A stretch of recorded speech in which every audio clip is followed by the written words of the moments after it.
அப்போஸ்தலனாகிய பவுல் எபேசியருக்கு எழுதின நிருபம் 6வது அதிகாரம் 13வது வசனத்தை வாசிக்கிறேன், கவனித்துக் கொள்ளுங்கள். எபேசியர் 6:13. ஆகையால் தீங்கு நாளிலே அவைகளை நீங்கள் எதிர்க்கவும் சகலத்தையும் செய்து முடித்தவர்களாய் நிற்கவும் திராணி உள்ளவர்களாகும் படிக்கு தேவனுடைய சர்வாயுத வர்க்கத்தையும் எடுத்துக்கொள்ளுங்கள் என்பதே கர்த்தருடைய வார்த்தை. கர்த்தர் இந்த வேத வாக்கியத்தை நமக்கு ஆசீர்வதித்து தருவாராக. ஆமேன், ஆமேன். சரி, நாங்கள் கடந்த பல வாரங்களாக நாங்கள் 12வது வசனத்தில் பிசாசுகளினுடைய வகைகளும் அவற்றினுடைய வடிவங்களையும் குறித்து நாங்கள் பல சத்தியங்களை பார்த்திருந்தோம். அதனுடைய தொடர்ச்சியாக இப்பொழுது 13ஆம் வசனத்தில் அப்போஸ்தலனாகிய பவுலுடைய பரிசுத்த ஆவியானவர் இப்படியாக தொடங்குகிறார். இந்த காரணத்தினால் தீங்கு நாளிலே அவைகளை நீங்கள் எதிர்க்கவும். இந்த காரணத்தினால் அல்லது இந்த காரணத்தின் நிமித்தம், இதுதான் அந்த சொல்லு வேதத்தில் விழுந்திருக்கு. 2 கிரீக் வேர்ட்ஸ் அதுல விழுந்திருக்குது. அது நமக்கு தமிழ்ல ஆகையால் என்று ஒரே சொல்ல முடிச்சிருக்கிறேன். ஆனால் ஆங்கிலத்தில் அது ஃபார் திஸ் காஸ், இந்த காரணத்துக்காக அப்போஸ்தலன் பவுல், நான் இப்ப மேல சொன்னேனே, இந்த பிசாசுகளினுடைய வடிவங்களும் அவை சமராடுகிற இடங்களும் எப்படி உண்டு, அவற்றினுடைய ஒவ்வொரு அது பொல்லா தன்மை, அதனுடைய ஆவி தன்மை, அதுகளினுடைய அந்தகார தன்மை, அதனுடைய குடிமக்கள், அவற்றினுடைய துரைத்தனங்கள், அவற்றினுடைய அந்த ஆட்சி ஆதிக்கங்கள், இப்படி பல விஷயங்கள். 14 சத்தியம் நாங்கள் அதுல படிச்சாங்க. பிசாசுகளை பற்றி, அவற்றினுடைய ஆட்சி அதிகாரத்தை பற்றி. இப்படிப்பட்ட காரணத்தால, இந்த காரணத்தால தீங்கு நாளில அவைகளை நீங்கள் எதிர்த்து சகலத்தை செய்து முடித்தவர்களா நிக்க திராணி உங்களுக்கு இருக்கிறதுக்காக தேவனுடைய சர்வாயுத வர்க்கத்தை எடுத்துக் கொள்ளுங்கள். அதனால இந்த சத்தியம் எங்களுக்கு 2ஆம் தரம் அவர் மீள உரைக்கிறார். 11வது வசனத்தில் அவர் இதைத்தான் சொன்னார். நீங்கள் பிசாசின் தந்திரங்களோடு நிற்க திராணி உள்ளவர்களாகும்படி தேவனுடைய சர்வாயுத வர்க்கத்தை தரித்துக் கொள்ளுங்க. இப்ப அதே அந்த விடயம் இப்ப 13வது வசனத்துல திரும்ப எங்களுக்கு மீள் கூறல் செய்யப்படு, திரும்ப கூறப்படு. அந்த பிசாசுகள் யாரென்று, அந்த தந்திரங்கள் அது எப்படி என்றதுல நான் உங்களுக்கு சொன்ன இந்த காரணத்துக்காக தீங்கு நாட்கள் நேரங்கள்ல அதுகளை எடுத்து நிக்கிறதுக்கும் எல்லாத்தையும் செய்து முடிச்சவர்களாக, அதாவது சித்தி பெற்றவர்களாக திராணியோட நிக்கிறதுக்கும் தேவனுடைய சர்வாயுத வர்க்கத்தை எடுத்துக்கொள்ளுங்க. தேவனுடைய சர்வாயுத வர்க்கத்தை எடுத்துக்கொள்ளுங்க. அதனால take up the arms, take up the whole armour, ஆயுதத்தை எடுங்களாப்பா என்று அவர் சொல்லுறார். அதான் அந்த சொல்ல, ஆயுதத்தை எடுத்துக்கொள்.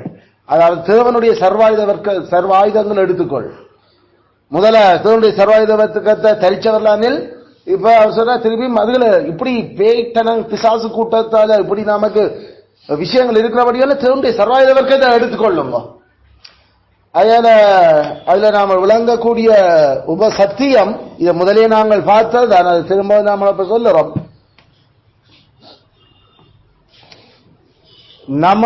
நமது எதிரிகள் எந்த அளவுக்கு பயங்கரமாக இருக்கிறதோ அந்த அளவுக்கு நாங்கள் விழிப்பாக இருக்க வேண்டும். நமது எதிரிகள் எவ்வளவுக்கு பயங்கரமானவர்களாக இருக்கின்றார்களோ அந்த அளவுக்கு அவ்வளவுக்கு நாங்கள் விழிப்புள்ளவர்களா இருக்க வேண்டும். The more dreadful our enemies, the more watchful we. The more dreadful our enemies, the more watchful we be. எந்த அளவுக்கு எங்கள் எதிரிகள் பயங்கரவாதிகளாக இருக்கிறார்களோ அந்த அளவுக்கு நாங்கள் விழித்தவர்களாக இருக்க வேண்டும். ஏதா நாங்கள் இந்த சத்தியம் ஏற்கனவே 11வது வசனத்துல நாங்கள் இந்த சத்தியம் ஒன்றும் நாங்கள் நிறையவே சிந்திச்சிருந்தாங்க. அதனால அதை நாம அந்த 11ஆம் வசனத்தை படிச்ச அந்த சத்தியங்களை நீங்கள் பார்த்துக் கொள்ளலாம். பிசாசுகள் அவ்வளவு பயங்கரமும் அவ்வளவு தீமை செய்கிற அபாயம் நிறைஞ்சவைகள். அதனால நாங்கள் அந்த அளவுக்கு கவனமாயும் எங்களுடைய பாதுகாப்பை நாங்கள் சரியான கவனமா விழிப்போடையும் இருந்து நாங்கள் அதோட போரிட வேணும். இதைத்தான் நாங்கள் பார்த்தோம். இப்ப முக்கியமான விஷயம் இந்த வசனத்துல இதை நாங்கள் பிரிக்க போறோம். பிறகு ஒவ்வொரு சொல்ல இதுல நாங்கள் ஒரு 10-12 சத்தியங்கள் நாங்கள் புதிதாக கற்றுக்கொள்ள போறோம். ஆனா கேள்வி ஒன்று என்னன்னு சொன்னா, இந்த கூறியது கூறல் ஏன் 11ஆம் வசனத்துல சொன்ன அதே சத்தியம் திருப்பி ஏன் 13ஆம் வசனத்துல திருப்ப சொல்லப்படுது? தேவனுடைய சர்வாயுத வர்க்கங்களை பிசாசுக்கு எதிராக போடுறதுக்கு போட்டுக்கொள்ளுங்க, எடுத்துக்கொள்ளுங்கன்றது திருப்பியும் அவர் ஏன் அப்போஸ்தலன் அதை செய்கிற, ஏன் அதை செய்கிற, திரும்ப திரும்ப ஏன் அந்த ஒரே விஷயத்தை அவர் சொல்லுற. தன்னுடைய சர்வாயுத வர்க்கத்தை போட்டுக்கொள், தன்னுடைய சர்வாயுத வர்க்கத்தை எடுத்து பிடிச்சுக்கொண்டு தன்னுடைய சர்வாயுத வர்க்கங்கள் தான் இது ஏன் அவர் கூறியது கூறுற, ஏன் 2 நேரம் அது வருது, ஏன் சில அது திரும்ப திரும்ப வேற இடங்கள். அதுக்கு நாங்கள் 3 காரணங்களை முதன்மையாக சொல்ல விரும்புகிறோம். முதலாவது கலாத்தியர் 1:8-9 உதாரணத்துக்கு கலாத்தியர் 1:8-9 அதை வாசிக்கிறேன், கவனிச்சு கொள்ளுங்க. அப்போஸ்தலன் பவுல் கலாத்தியருக்கு எழுதிய, நாங்கள் உங்களுக்கு பிரசங்கித்த சுவிசேஷத்தை அல்லாமல் நாங்களாவது வானத்திலிருந்து வருகிற ஒரு தூதனாவது வேறொரு சுவிசேஷத்தை உங்களுக்கு பிரசங்கித்தால் அவன் சபிக்கப்பட்டவனாயிருக்க கடவன். முன்பு சொன்னது போல மறுபடியும் சொல்லுகிறேன். இங்கதான் அந்த கூறியது கூறல் திருப்பியும் சொல்றான். முன்பு சொன்னதையே கவனிச்சு கொள்ளுங்க. நீங்கள் ஏற்றுக்கொண்ட சுவிசேஷத்தை அல்லாமல் வேறொரு சுவிசேஷத்தை ஒருவர் உங்களுக்கு பிரசங்கித்தால் அவன் சபிக்கப்பட்டவனா இருக்க கடவுள். அதே கூறியதை திருப்பி அவர் கூறுற, ஏன் அவருக்கு வேற சொல்றதுக்கு வார்த்தை இல்லை என்று அர்த்தமா? அப்ப ஏன் சொன்னதே திருப்பி சொல்ற, ஏன் சொன்னதே திருப்பி சொல்றார் என்றா அவர் கதைக்கிற விஷயத்தினுடைய கனம் அப்படி இருக்கு. அதான் முதலாவது ரீசன். அவர் கதைச்சு கொண்டிருக்கின்ற விடயத்தினுடைய கனவி அவ்வளவு பெருசு, கனவி அவ்வளவு பெருசு.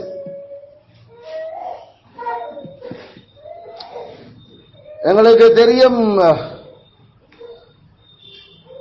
பார்வோனுக்கு கனவு சட்டிப்பா வந்தது,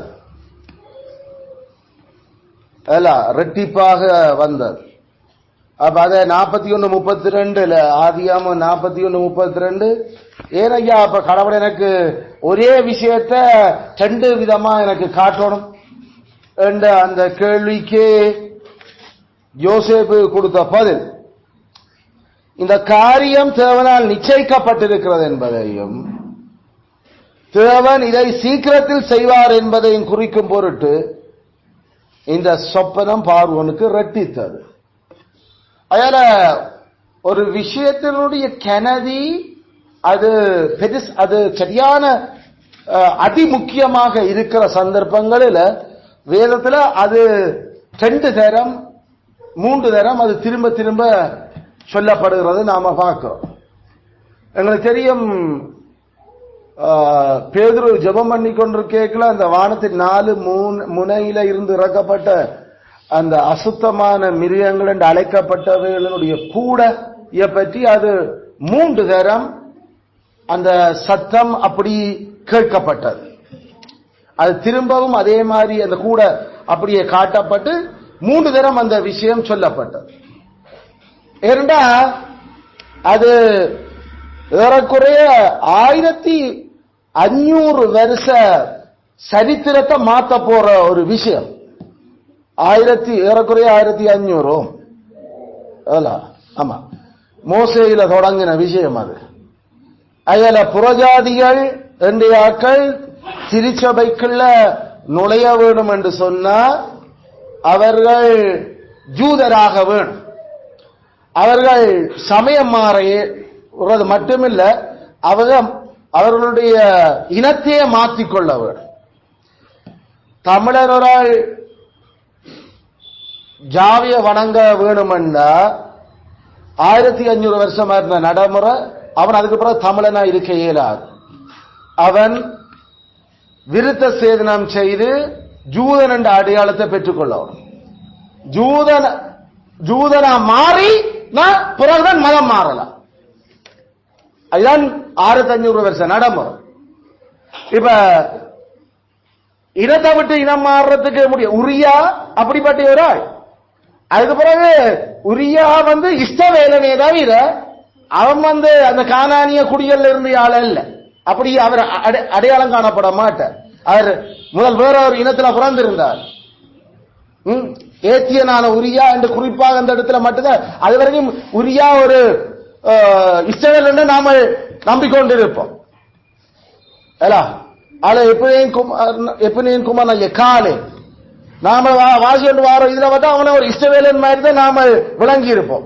உண்மையில அவன் பழைய அந்த இன அடையாளமே அழிக்கப்பட்டாச்சு. அதுல ஜாவே வணங்கோடுமோ 1500 வருஷமா அவர் வச்ச ரூல், மதம் மாறுறதுக்கு முன்னுக்கு நீ உங்க இனத்தை மாத்து. இனம் மாறி வந்தால்தான் அதுக்கு பிறகு மதம் சமயத்தின் தெய்வமாக என்ன நீ ஆராதிக்கலாம். அப்ப யாராவது நீங்க ஜாவேனுடைய விருந்தில பங்கு பெற்றோணுமோ நீ முதல் இனம் மாறு. இனம் சமய விருந்து பங்கு பெற்றணுமோ பாஸ்கா, அதுக்கு நீ மதம் மாறினா மட்டும் பத்தாது, உங்க இனத்தையே மாத்திரும். அதுல 1500 வருஷமா இருந்த ஒரு பெரும் பிளவு, புறஜாதிகளுக்கும் எபிரேயருக்கும் இருந்த அந்த பிளவை இப்ப உடைச்செறிகிற ஒரு சூழல் ஆரம்பிக்குது பேதுருவுக்கு. அது பேதுருவினூடாக. அப்ப அது அதி முக்கியமான விஷயம். கடவுளுடைய அந்த ரட்சிப்பின் திட்டத்தினுடைய ஒரு முக்கியமான வழிமுறையே மாறப்போகுது. இனிமேல் ஒரு ஜூதனா மாற வேண்டிய தேவையில்லை, இனம் மாற வேண்டிய அவசியம் இல்லை. நீங்கள் அதே இனத்தில் இருக்கலாம், ஆனா சமயம் மாறலாம். அப்ப இந்த விஷயம் அதி முக்கியமான ஒரு மாற்றம். அது நினைச்சு பார்க்கிறாது 1500 வருஷ நடைமுறை எப்படி மாறுது என்று சொல்லி. அதனாலதான் பவுல கொல்லவத்துக்கு சாப்பிடாமலே இருந்தாங்க 40 பேருக்கு மேல. 1500 வருஷமா எங்களுடைய பிதாக்கள் கட்டி எழுப்பின பாரம்பரியத்தை நசரேயன் வந்ததால கேட்டு வலிக்கிட்டுட்டீங்களோட நீங்கள் எல்லாரும் வேண்டும் வெட்டி துளைக்கிறதுக்கு அவங்க தெரிஞ்சாங்க. யாராவது பாஸ்கர் சரிக்குமா புறஜாதி அவன் முதல் சுண்ணத்தை செய்ய புறையவான். நீங்க என்னடா புதுசா தொடங்குறீங்க, ஒரு சுண்ணத்தை செய்ய வேண்டாம், இருக்கிற நாட்டில் இருந்து கொண்டு மோசையினுடைய ரட்சிப்பா ஆபிரகாமுடைய புத்திரராகலாம் என்ன கதை விடுறீங்களா? எவ்வளவு வெக்கார விசர்வர் வந்து இருக்கும் அவங்களுக்கு. இப்படிப்பட்ட ஒரு பிரச்சனையைத்தான் அங்க அதி முக்கியத்துவம் வாய்ந்த பிரச்சனையை தான் அந்த கூட்டுக்களால காட்டினார். வானத்திலிருந்து இறக்கின அந்த கூட்டினூடாக. அதனால 3 தரம் திருப்பி திருப்பி சொல்லப்பட்டது, தேவன் சுத்தமாக்கினதை நீ அசுத்தமானார், தேவன் சுத்தமாக்கினதை நீ அசுத்தமான, தேவன் சுத்தமாக்கினதை அசுத்தமான அடிச்சு பூசிக்கிற ஆரம்பியாண்டு. அது ஜூதனான அவனுக்கும் ஏற்றுக்கொள்ள இயலாத ஒரு விஷயம். ஏற்றுக்கொள்ளாத விஷயம். இது என்ன புதுசா கிடக்கு, என்ன இது நடக்குது? அவனே கதியிறங்கி போயிட்டு கேட்கிற, யாரோ பேதுரு கொண்டால் இங்க இருக்கிறாரு சீமன் வந்து நிக்கிறான். இது என்னடா, அவன் இறங்கி போ ஒன்று கதைக்காத, இவ்வளவுதான். நீங்க கதைச்சு பெரிய டிஸ்கோஸ், இங்க பெரிய ஒரு விவாதம் வைக்கணும், வந்தவனோடு இறங்கி போக முதல். நான் மிச்சம் சொல்ற மாதிரி. அப்ப இது ஒரு ஒரு வரலாற்றிலேயே அது அது மாற்றின விஷயம். அதால அது திரும்ப திரும்ப சொல்லப்பட்டது. வேதத்துல ஒரு விஷயம் திரும்ப திரும்ப சொல்லப்படுதுண்டா அது அதி முக்கியமான ஒரு விஷயமாக இருக்கிறபடியத்தான் அது திரும்ப திரும்ப சொல்லப்படுது. ஆண்டர் ஒரு காத்தான் விளம்பி இருக்கலாம், ஆனா நமக்கு தான் 2 தரம் கேட்கிற மாதிரியும் இருக்கும். ஆனா அது அதிமுக்கியமான விஷயம். தேவன் ஒரு தரம் விளம்பினார், நான் 2 தரம் கேட்டிருக்கிறேன். வல்லமை தேவனுடையது என்பது ரட்சிப்பு கெட்ட ஸ்டைல், ரட்சிப்பு கடவுள். அதுல அந்த மாதிரி அந்த டபுள் பண்ணி வர்ற விஷயம், கூறியது திரும்ப கூறல், அது வேதத்துல புதுசு இல்ல. அது தீர்க்கதரிசிகளால செய்யப்பட்டிருக்குது, கடவுளாலேயே அப்படித்தான் பல சந்தர்ப்பங்களில் செய்யப்பட்டு கொண்டு போகும். அதுல அப்போஸ்தலன் இதே அங்க நாம முதல்ல பார்த்து நாம எபிரேயருக்கு எழுதியிருக்கல, சாரி எபிரேயர் 10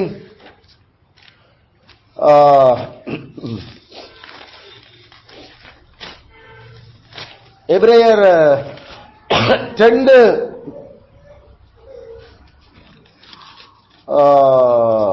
இங்க திரும்பவும் நான் அத உங்களுக்கு சொல்லுறேன். எபிரேயர் 12:3, எபிரேயர் 12:3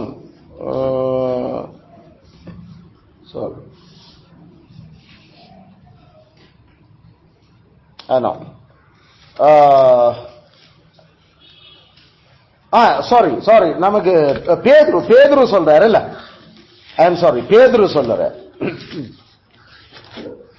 சவரே, நான் எழுதினவைகளை திரும்ப உங்களுக்கு சொல்லுறது, நீங்கள் அத பிரச்சனையா எடுத்துட வேண்டாம். எதுல வருகிறது? பேதுரு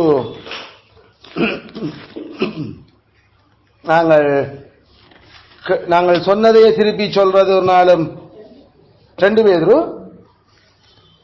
எத்தனை ரெஃபரன்ஸ்? ஆமா, நானும் தான் பார்க்கிறேன். 2 பேர். ஓகே, 3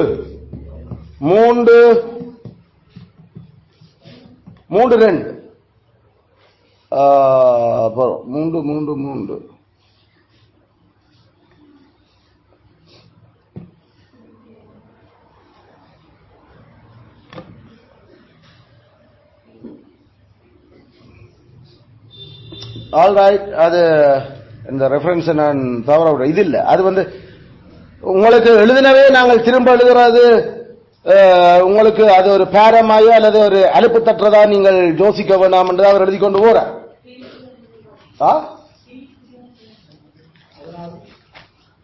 சாரி, நான் தான் 2 பேதுரு 3:10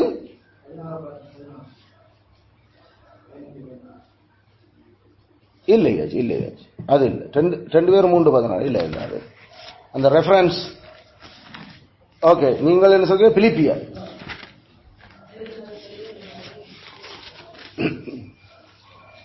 அது பேதுரு சொல்லற, ஐ எம் சாரி, பவுல் சொல்லற. பிலிப்பியர் 3:1 எழுதினவைகளை எழுதுவது எனக்கு வருத்தம் அல்ல, அது உங்களுக்கு நலமாயிருக்கு. எழுதினவைகளையே எழுதுவது எனக்கு வருத்தம் அல்ல, அது உங்களுக்கு நல்லதுக்கு தான் அதை எழுதுறேன். இந்த மாதிரி தான் பேதுரும் ஒரு இடத்துல சொல்றாரா? பேதுரும் இதே மாதிரி சொல்றார், எழுதுனது திருப்ப நான் உங்களுக்கு எழுதுறேன், அதனால அது உங்களுக்கு அலுப்பு தட்ட வேண்டிய தேவை இல்லை. அதுல மத்தியாக்கள் எங்க அப்படி ஒரு வசனம் இருக்கான்னு தேடி பார்க்கணும். அதை விட்டு கேட்டுக்கொண்டு இருக்கிற பைபிள் எங்கேயா வருது, எங்கேயோ கேட்ட மாதிரி தண்ணி இருக்கான்னு தடவி பார்க்கணும். சும்மா பார்த்து கொண்டு எல்லாரும் கனவே அதான் செய்யணும். அது எல்லாரும் அது சொல்றான் இது சொல்றான். அப்ப நாமளும் எங்கேயோ கேட்டு நாமெல்லாம் அப்படி ஞாபகம் வரலன்னா அப்ப பைபிளை திருப்பி காணும் வாசிக்கணும். ஆல் ரைட், சரி.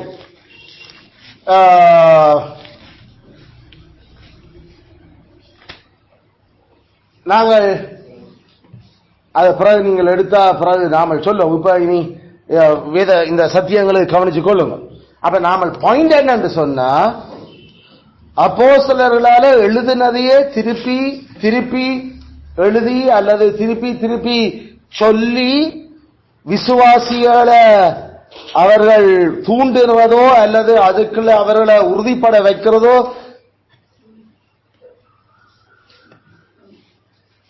அது ஒரு அதிமுக்கியமான விடயம் என்கிற தான் அப்படி வேதத்தில் அது எங்களுக்கு சொல்லப்பட்டு கொண்டிருக்கு.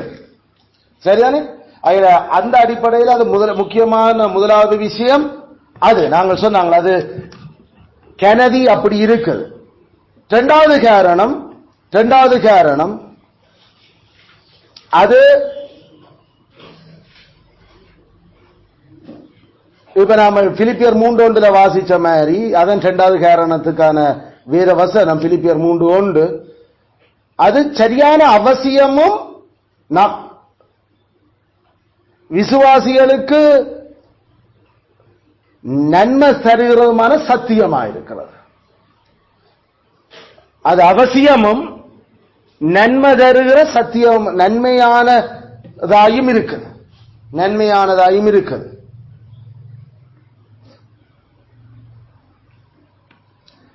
அது ஆங்கிலத்தில் வருது, இட் வாஸ் சேஃப்.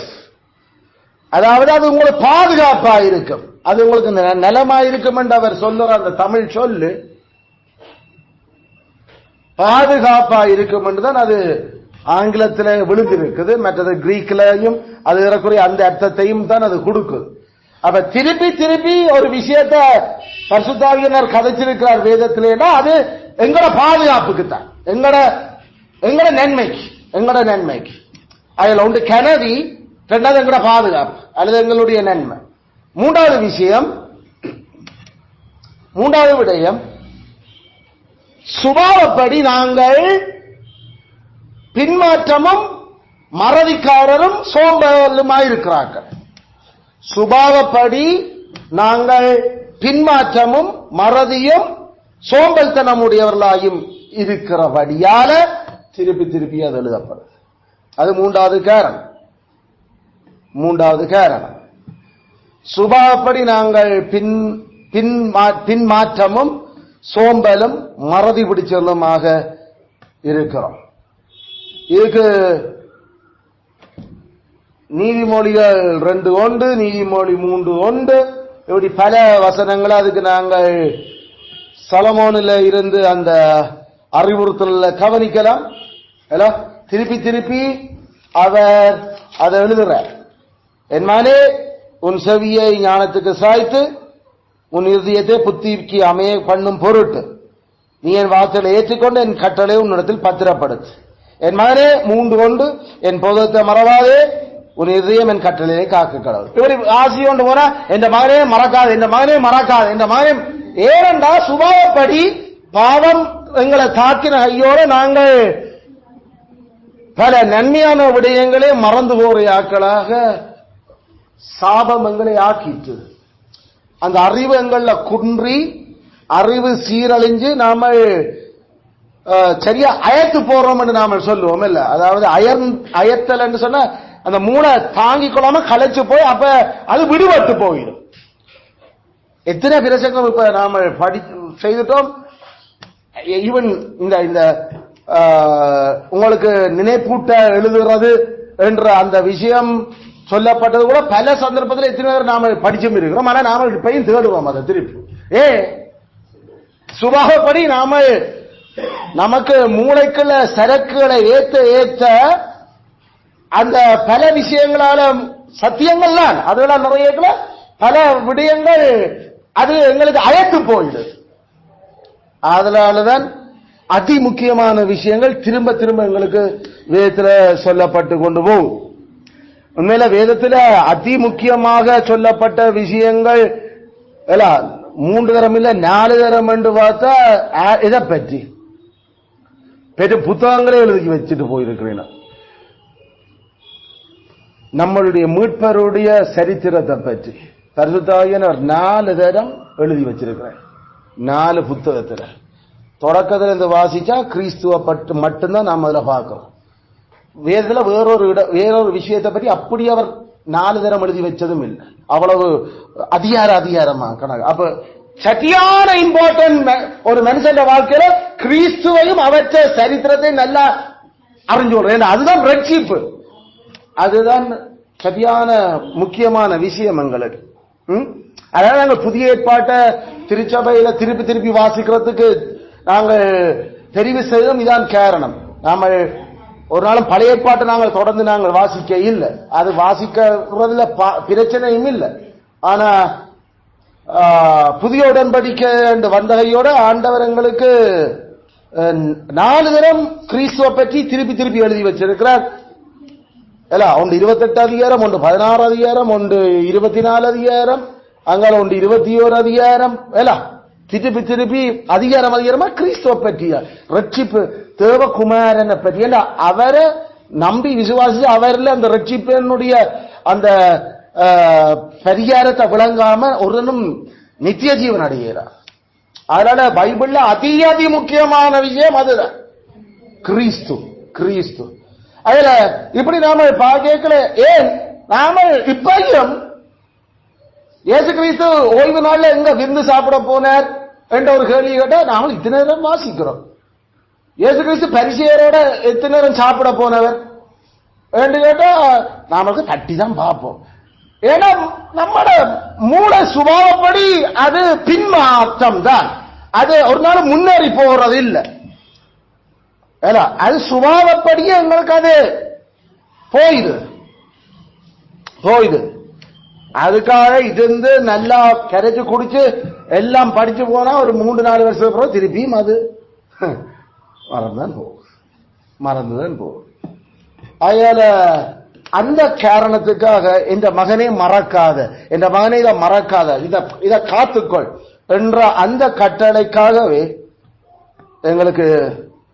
எங்களுடைய ஆத்மாவினுடைய எஜமான் தேவனுடைய சர்வாயுத வர்க்கங்களை எடுத்துக்கொள்ளுங்க. தேவனுடைய சர்வாயுத வர்க்கத்தோட இந்த போர்ல எங்களுடைய ஜெனரல் அவர்தான் உருவின பட்டயத்தோட நிக்கிற கடவுள். தந்த மக்களினுடைய சண்டையில அவர்தான் முன்னுக்கு. டேக் அப் யுவர் ஆர்ம்ஸ், உங்களுடைய போராயுதங்களை எடுத்துக்கொள்ளுங்க என்ற ஒரு கேப்டன் யுத்த காலத்துல அவன் ரெடி பண்றான். ஆமி மூவ் பண்ண போது அல்லது எப்பயுமே உஷார் நிலையில என்ற அந்த கோஷம் எழும்பேக்குல அந்த அப்படிதான் எங்களுக்கு பவுலப்போஸ்தலனோட பரிசுத்த அதை தாரையார். ஆகையால இந்த 3 காரணங்களுக்காக திரும்ப எங்களுக்கு அது எழுதப்படுது. ஆகையால நாம இதிலிருந்து படிக்கிற பயன்பாடுகள் என்ன?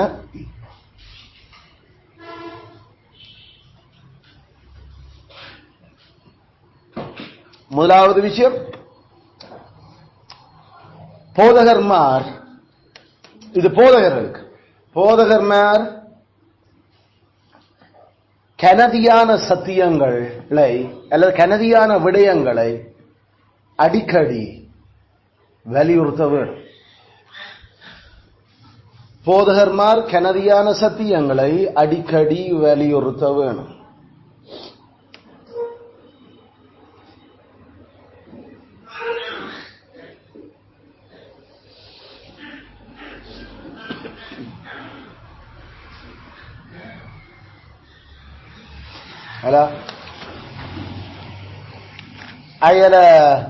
அப்போஸ்தலர்கள் இயேசு கிறிஸ்து அதை தன் மக்களுக்கு திருப்பி அப்படித்தான் அவர் அதை படிப்பிச்சு விட்டிருக்கிறபடியால அந்த கனதியான விஷயங்கள் அடிக்கடி திரும்ப சபைக்கு கொடுக்கப்பட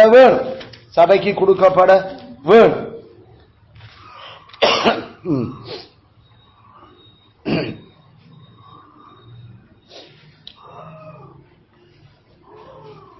அயல எபிரேயர் 12:3 அந்த கடைசி 12:3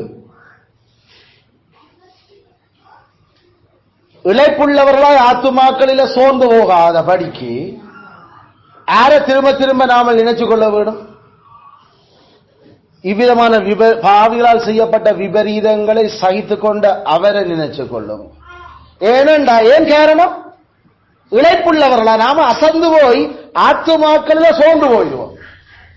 அதனால அது திரும்ப திரும்ப எங்களுக்கு முன்னால அந்த சிலுவையில் அறையப்பட்ட கிறிஸ்துவையும் அவருடைய கீழ்ப்படிவிலையும் பாவியல் மத்தியில பரிசுத்தத்தோடு நடந்த கிறிஸ்துவும் எங்களுக்கு நினைப்பூட்டப்பட வேணும்.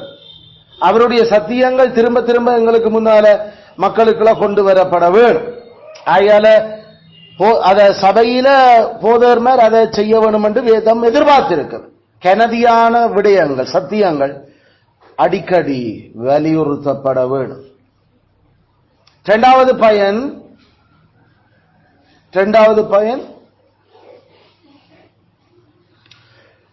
அப்படி என்ன?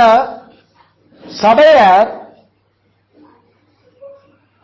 கேட்ட விடயங்களே திரும்ப பொறுமையோட கேட்க வேணும். சபையார் கேட்ட அதே விடயங்களை பொறுமையோட கேட்க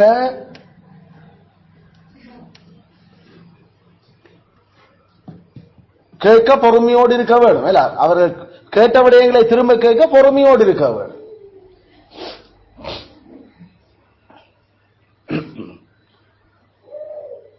கேட்ட விடயங்களையே திரும்ப கேட்க பொறுமையோடு இருக்க வேணும்.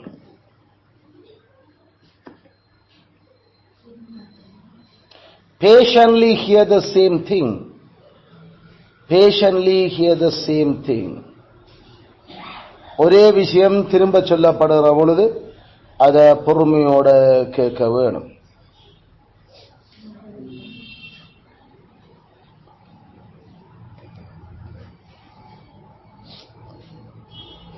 கன சபை மக்களுக்கு இந்த சத்தியங்கள் மறந்து போகும் அல்லது தாங்கள் ஞாபகப்படுத்துறதுல கொஞ்சம் பிரச்சனை, சுபாவப்படி இப்படித்தான் கிடக்கிறோம் என்றதுகள் தெரியாதால புது புது விஷயங்கள் கேட்கிறதுல நம்மட காது செவி தினவு அடைஞ்சிருக்குது. எப்பயுமே புது போதர்மார் வந்து எங்களுக்கு பிரசங்கிக்க மாட்டோம். சில சேர்ச்சஸ் அப்படியே செய்யறீங்க. அவ அப்படியே நினைச்சு கொண்டிருக்கிற போதர்மார் அந்த சபையில இருக்கிற போதர்மார் தாங்கள் பிரசங்கம் நடுக செய்த ஜனத்துக்கு ஒரே அந்த குரலை கேட்டு அலுப்பு தட்டி இருக்கும். எவ்வளவு ஒரு வேதத்துக்கு முரணான சிந்தனையும் உண்மையில வேதம் தெரியாத யோசனை.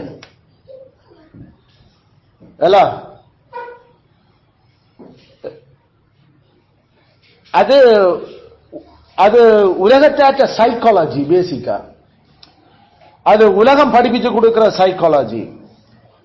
நாங்கள் சாகும் வரைக்கும் கேட்க வேண்டிய சத்தம் கிறிஸ்துவனுடைய சத்தம். கிறிஸ்துவனுடைய சத்தம் அவருடைய முழுமையான அந்த ஆலோசனைகள் ஆடுகளுக்கு ஒரே சபையில் அந்த ஆடுகளுக்கு பொறுப்பா இருந்து அந்த ஆடுகளுக்கு எந்தெந்த சாப்பாடு என்னென்ன விதமா இப்படி எப்படி கொடுக்கிறதுன்றதுல நல்லா விளங்கின மேய்ப்பனுக்கு தான் விளங்கும். இந்தியாவிலே நான் அதை பார்த்திருக்கிறேன். அங்க அந்த சர்ச் பாஸ்டர் அவர் ஒண்ட விட்டவர்களுமே பிரசங்கம் பண்ணுவார். ஒண்ட விட்டவர்களுமே சபையில வேறு பிரசங்கியார் பிரசங்கம் பண்ண வருவார். அப்ப அது இந்தியாவில் பிடிச்ச ஒரு நோய். அப்படிப்பட்ட சபைகள்ல அந்த எக்ஸ்பாசிட்டரி பிரீச்சிங், வியாக்கியானம் செய்து பிரசங்கிச்சு வேதத்தை நல்லா ஆழமா தோண்டி அதுக்கு இருக்க முத்துகளை எடுத்து கொடுக்கிற திறமை அந்த போதர்மாருக்கு இல்ல. அதனால அவர்கள் பயப்படுகிறார், அரைச்சமாவே அரைச்சிடுவோமாண்டு. அதான் அந்த பாயிண்ட். அரைச்சமாவை திருப்பி திருப்பி அரைச்சா இவருக்கும் ஒரு விசர்தான் அடிக்கும். அப்போஸ்தலன் அவன் அழுத்தி சொல்லுற விஷயத்தினுடைய கனதிக்காகத்தான் அதை ரிப்பீட் பண்ணினவனே தவிர கனதியே இல்லாத ஒரு பிரசங்கத்தை திருப்பி திருப்பி கொண்டு சொன்னா நமக்கும் விசர்தான் அடிக்கும். நாம அந்த பிரசங்கம் வர்ற சூழல் அவ்வளவு கனதியா இருந்துச்சா அது 3 வருஷம் 2 வருஷத்துக்கு முன்னுக்கு எடுத்திருந்தா கூட அந்த பிரசங்கம் திருப்பி வரைக்கும் அந்த நேரத்துக்கு அது சரியான ஒரு ரிஃப்ரெஷிங்கா திருப்பி இருக்கும். திரும்பவும் அப்படி இருக்கும். ஆனா நாம என்ற போதர்மார் பிரசங்கம் பண்றதுக்கு சரக்கு இல்ல. அதனால அவர்கள் அதே பிரசங்கத்தை அவர்கள் திரும்ப ஒரு கட்டத்தில் ஒரு சனம் நல்லா இருக்குன்னு சொன்னபடியா திருப்பி ஒருக்கா செய்கிறது. அல்லது பிரசங்கத்துக்கான ஆயத்தம் படுத்த சரியா ஆயத்தம் இல்லை. அதனால பழைய பிரசங்கம் ஒன்று எடுத்துக்கொண்டு அதே ஒருக்கா சொல்லுறோம். இதுல அங்க இருக்கிற சனத்துக்கு அன்றைக்குதான் புதுசா சொல்ற மாதிரியும் இருக்கு சில விலவே இருக்கு. ஏன்னா மெய்ப்பனப்படி அப்படித்தானே ஆடுகள் அப்படித்தான் தட்டு தவறி கொஞ்சம் விளக்கம் கூடின ஆடுகள் அங்க இருந்துட்டா அவர் முதலே அப்ரூவர் ஆயிடுவார். இது நான் முதலே ஒரு கால் செய்த பிரசங்கம் தான். என்ன நாம கண்டுபிடிச்சிரோம் இது என்னடா இது ஏன்னா நாமெல்லாம் எல்லாம் ரெக்கார்டோட இருக்கிறோம். இல்ல எந்த கேஸ்ல ரெக்கார்டு அழிஞ்சு போனாலும் கச்சேரியில நம்மளோட ரெக்கார்டு ஒண்ணும் அழியா. நாம அவ்வளவு எல்லாம் பக்காவா இருக்கும். எத்தனை 89ஆம் ஆண்டு எழுதின கொப்பியில இருந்து எல்லாம் இருக்கு. 1989ஆம் ஆண்டு எழுதின வேத பிரசங்கங்கள்ல இருந்தும் பல விஷயங்கள் 1995ஆம் ஆண்டு செய்த வாலிபர் கூட்ட பிரசங்கங்கள் இருந்து எல்லாம் இன்றைக்கும் வச்சிருக்கிறோம். 30 வருஷம் ஆச்சு. ஆகையால நமக்கு இது எங்க தட்டேன்னு எங்க முதல் கேட்ட மாதிரி இல்ல இருக்கு பொருள். ஆகையால இப்படிப்பட்ட அந்த பழக்கத்துல நம்மட தமிழினத்திலே ஆட்கள் பெருசா போதர்மேர் அது இல்ல. ஆனா பௌலப்போஸ்தலர்கள் அல்லது பேதுருவாக்கள் செய்யலாம் அவங்களோட பிரசங்கம் அலெக்டே இல்ல. ஏன்னா அவங்க அந்த கனடியான விஷயத்துக்கு ஏற்ற மாதிரி சூழல் அமைஞ்சது. அதனால எழுதுனதே உங்களுக்கு திருப்பி நான் எழுதுறது உங்களுக்கு சோபடிய பண்ண வேண்டியது அல்லது நீங்கள் அதை அலுப்பண்ணி நினைச்ச வேண்டாம். வேண்டாம் அது சட்டியான முக்கிய நோடி தான் திருப்பி எழுதுவோம் இந்த நேரத்துக்கு. அப்படிதான் அது வருது. பௌலப்போஸ்தலர் எழுதுனது எழுதுறது எனக்கு வருத்தம் இல்லை. சிவலில் உங்களுக்கு என்ன வேண்டா ஐயோ சுண்ணத்துக்காரரும் பெருவைத்து சோம்பறியலும் வந்து இப்படி தரையட்டு போற வேலையை செய்து கொண்டிருக்கிறாங்க. அதனால திரும்பி எழுதுனதை நான் இப்ப திரும்பியும் எழுதுறேன். அதனால இப்படிப்பட்ட அந்த விஷயங்கள்ல சொல்லிக்கல நாங்கள் விசுவாசிகள் அத 2 தரம் இப்ப கேட்கிறோம் இல்லோ. அப்ப கொஞ்சம் கூட சிந்தனை செய்யணும். இது என்னத்துக்கு அப்ப இந்த பிரசங்கங்கள் வருது? அப்ப இதுல ஏதோ ஒரு சீரியஸான விஷயம் வந்து போகுது, கவனிக்க வேணும் நாமல். அதை விட்டு போட்டு நமக்கு என்னடா அப்ப காதுக்குள்ள குடையேக்குள்ள இல்ல ஒரு டேஸ்டா இருக்கும் இல்ல சில பேருக்கு அந்த பட் விட்டு நாம பிள்ளைகளுக்கு பட் விட்டு இருக்கா அப்படியே அவன் நல்ல டேஸ்டா அப்படியே இருப்பினும் ஒன்றும் அழுகைகளோ ஒன்றும் நல்ல துசிச்சு கொண்டு இல்ல. அதைத்தான் நமக்கு செவித்தினவ என்று சொல்லி பைபிள்ல சொல்லு. அது செவியில ஓட்டு கொஞ்சம் அப்படியே மெல்லமா கையாட்டு அது இதாண்ட நல்ல சோக்கா இருக்குது. அது அதுல கனவேருக்கு புதுசான ஆக்கள் வந்து சொன்னா நல்ல டேஸ்டா இருக்கும். தங்கட போதகர் மேர் சொல்லுறது என்ன இந்த ஆள் தான் இன்றைக்கும் ஐயோ ஒரு அந்த ஆள் என்ன செய்யறது தெரியாம ஏதோ சபை நடத்தி கொண்டு இருக்கிறார். படியால் அப்படி போச்சு. வேதத்துல தேர்ன வேதவாரகன் பழசு புதுசு எல்லாத்தையும் கலந்து மிக்ஸ் பண்ணி அதை கொடுத்தானண்டா அது ஒரு பெரிய விருந்து தான். கண் திறக்கும் ஒவ்வொரு முறையும் அந்த ஒரே வசனமே அது அத வியாக்கியானத்தினுடைய அந்த கோணம் மாறேக்க அது அந்த பிரச்சனைகளோட டீல் பண்ற பிரச்சனையும் அதுவும் வித்தியாசப்படுகிற நமக்கு அப்படியே ஒரு பெரிய ஒரு அப்படியே ஒரு குதூகலிப்பும் ஒரு துள்ளலுமா ஒரு புழுகா இருக்கும் அந்த வசனங்கள். இது பல தடவை நாம் அதை கண்டிருக்கிறோம், கேட்டிருக்கிறோம், உணர்ந்திருக்கிறோம். அதனால விசுவாசிகள் நாம ரெடியா இருக்க. இப்ப ஆல்பர்ட் மார்ட்டினுடைய பிரசங்கங்களை கேட்டா அவர் சில சந்தர்ப்பங்கள் அவர் ஒரே பிரசங்கத்தை அவர் திருப்பியோ அது ஒரு 10-12 வருஷத்துக்கு பிறகு திருப்பி செய்கிறார்.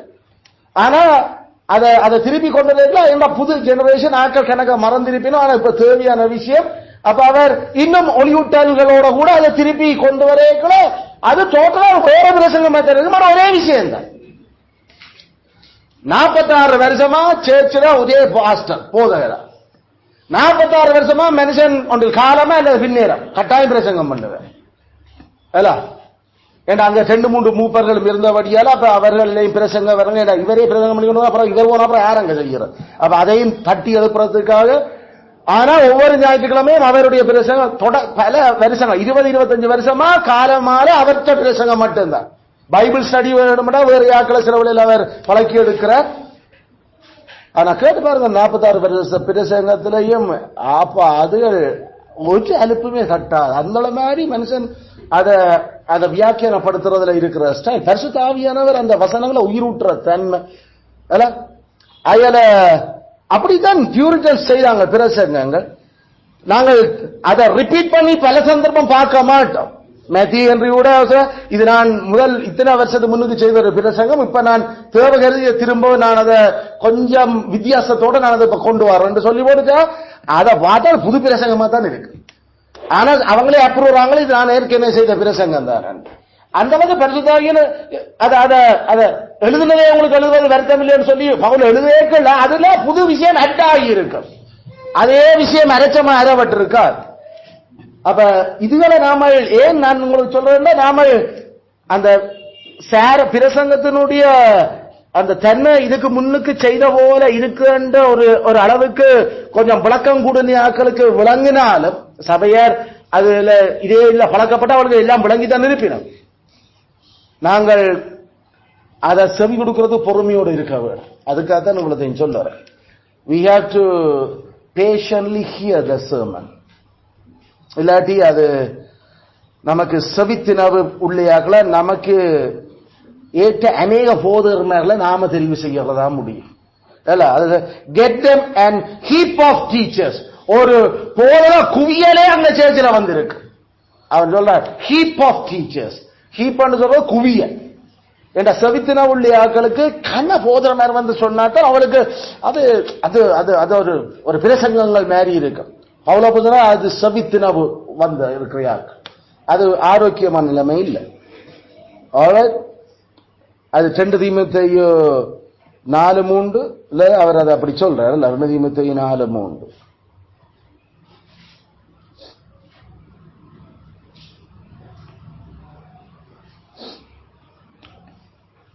அத வில்லியம் கவுச் போதர் சொல்லிக்கல அந்த எண்ணாமம் 11:6 இருக்கிற மாதிரி மென்னா மென்னா மென்னா அந்த தேனிட்ட பணியாரம் போட்டு இருக்கிற அந்த சின்ன கொத்தமல்லி அளவு வெளியால மட்டும்தான் அதை பார்த்தாங்க.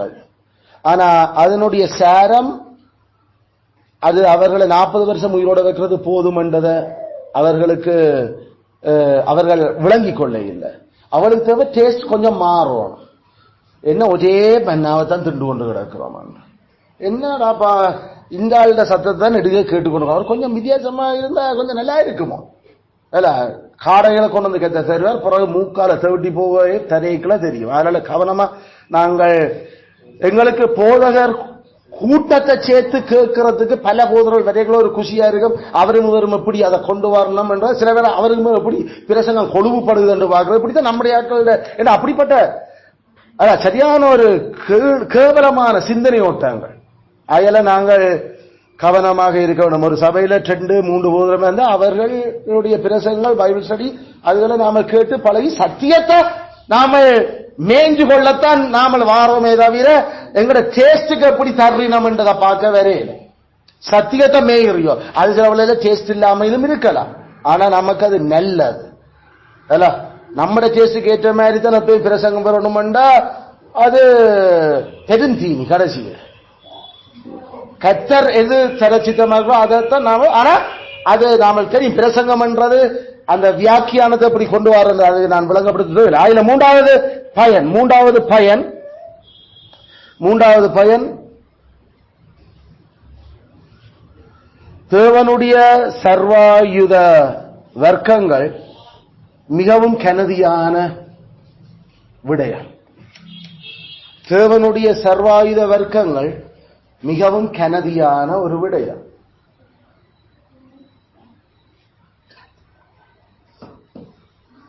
தேவனுடைய சர்வாயுத வர்க்கங்கள் மிகவும் கனதியான ஒரு விடயம். அதனால் பவுல் அப்போஸ்தலன் அத 11ஆம் வசனத்திலையும் 13ஆம் வசனத்திலையும் திரும்ப திரும்ப தேவனுடைய சர்வாயுத வர்க்கத்தை தரிச்சு கொள்ளுங்க, தேவனுடைய சர்வாயுத வர்க்கத்தை எடுத்துக்கொள்ளுங்க, ரெடியா நில்லுங்கோ என்று திரும்ப திரும்ப அவர் சொன்னது காரணம் தேவனுடைய சர்வாயுத வர்க்கங்களும் ஒரு கனதியான விடயம். ஆகையால நாங்கள் எங்களை குறிச்சு எச்சரிக்கையா இருக்க வேணும். ஏனடா அது எபேசு சபை, எபேசு சபை அது புதிய உடன்படிக்கையின் ஸ்தாபிக்கப்பட்ட சபைகளுக்குள்ள மிகவும் பிரசித்தி பெற்ற பிரதானமான சபை. எருசலேமில கூட அப்படிப்பட்ட ஒரு உபதேசங்கள் கொடுத்து கட்டப்பட்ட மாதிரி தெரிய இல்லை எருசலேம் சபையில. ஆனா எபேசு சபை அது அது உன்னதத்தில் இருக்கிற சகல ஆசீர்வாதங்களும், அதுவும் சபையை பற்றிய அந்த விஷயம் பொக்கிஷம் எல்லாம் அடியே ஊற்றா எடுத்து கொடுக்கப்பட்டு சபை அமைப்பு, சபை ஜாப்பு, சபை தலைமத்துவம், சபையினுடைய ஊழியங்கள், அது இது சபையினுடைய விசுவாசம் என்ன, சபையினுடைய ஜாப் என்ன, ரெண்டுமே ஒரு சர்ச் கான்ஸ்டிடியூஷன், சர்ச் கான்ஃபெஷன் எல்லாமே அங்க கதைக்கப்பட்டு கொண்டிருக்கிற எபேசு சபை, எபேசியர் நிருபம். அதில் அப்படிப்பட்ட சபை மக்களுக்கு தான் திருப்பி திருப்பி சொல்லுற. ஏனண்டா எப்படிப்பட்ட சத்தியங்களை நாம எவ்வளவு பெரும் சத்தியங்களுக்கு நம்முடைய சுபாவம் அது சில வழியில அதுகளை கொஞ்சம் ஸ்லிப் பண்ண விட்டுடும், ஸ்லிப் பண்ணிடும் மனசை விட்டு. அதனால டெலிஜென்டா ஜாக்கிரதையா இருக்கிறதுக்கு திரும்பி அவர் எபேசிய ஆவியை தட்டி எழுப்புறார். கவனம்டாப்பா, கடைசியா சகோதரரே நான் சொல்லுவது இதுதான், இதான் கடைசியா கதைக்கிறான். கடைசியா உங்களுக்கு சொல்றோம், பேய்களோட போராட்டம் தான் நம்மட போராட்டம். அது எவ்வளவு பயங்கரம், எவ்வளவு அபாயம், எவ்வளவு சரியான கேவலமானதுகள். ஐயோ, அதுகள் ஊறுபட்டதுகள், அதுகளோட அடிபாடு, அது சரியான தந்திரங்கள். ஐயோ, அது கொலவாதவன், அது தீயவன், அது சரியான ஏமாற்றுக்காரன், குற்றச்சாட்டுறவன். ஐயோ, அத சமாளிக்கலாது நம்மளால. ஆதாலும் நான் திரும்பவும் சொல்றேன், தேவனுடைய சர்வாயுத வர்க்கத்தை தரிச்சு கொள்ளும். ஆமீன். கிறிஸ்துதாமே தொடர்ந்தும் எங்களை தாங்கி வழிநடத்துவாராக.